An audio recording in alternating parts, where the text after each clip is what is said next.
Chhattisgarhi video देखने के लिए हमारे चैनल को सब्सक्राइब करें और दबाएं इस बेल आइकन को, ताकि हमारे वीडियो के नोटिफिकेशन आपके पास पहुंचे सबसे पहले।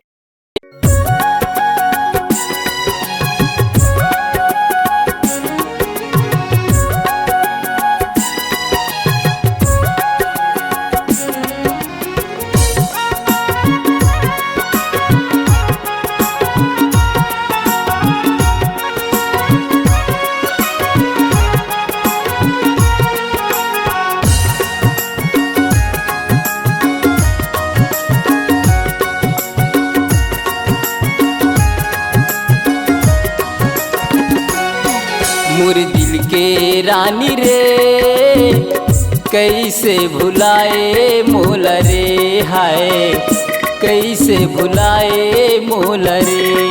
मोर दिल के रानी रे कैसे भुलाए मोल रे, हाय कैसे भुलाए मोल रे। काबर सपना दिखाए मोला माया प्रीत के रे। मोर दिल के रानी रे कैसे भुलाए मोल रे, हाय कैसे भुलाए मोल रे।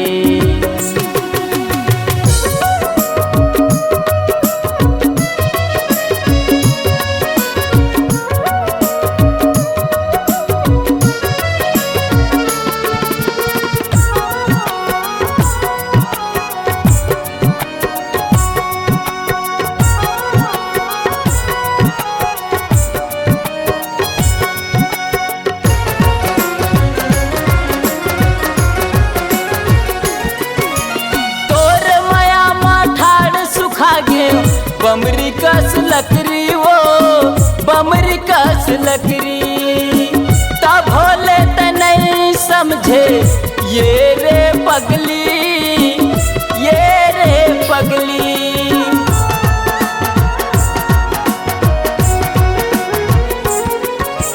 तोर माया माठाड़ सुखा गे बमरी कस लकड़ी वो बमरी कस लकड़ी, तब भोले त नहीं समझे ये रे पगली, ये रे पगली। काबर अपन बनाए मोला ये मोर सजनी रे। मोर दिल के रानी रे कैसे भुलाए मोल रे, हाय कैसे भुलाए मोल रे।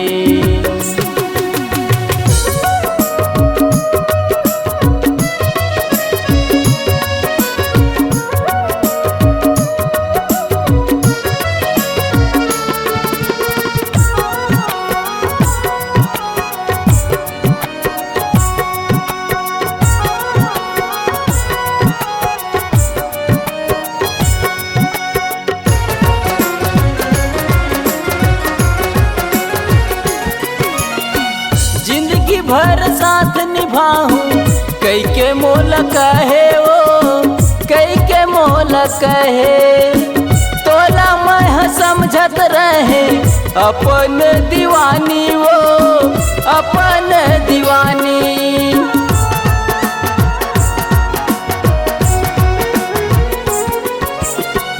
जिंदगी भर साथ निभाऊं कई के मोल कहे वो, कई के मोल कहे। तोला मैं समझत रहे अपन दीवानी वो, अपन दीवानी।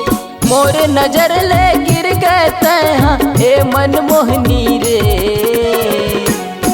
मोर दिल के रानी रे कैसे भुलाए मोल रे, हाय कैसे भुलाए मोल रे।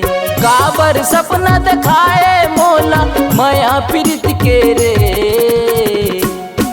मोर दिल के रानी रे कैसे भुलाए मोल रे, हाय कैसे भुलाए मोल रे। कैसे भुलाए मोल रे, हाय कैसे भुलाए मोल।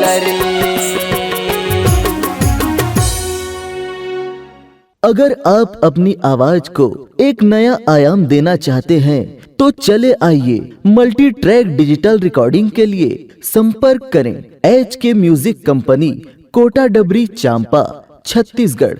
मोबाइल नंबर है 9329238487 और 8085380339।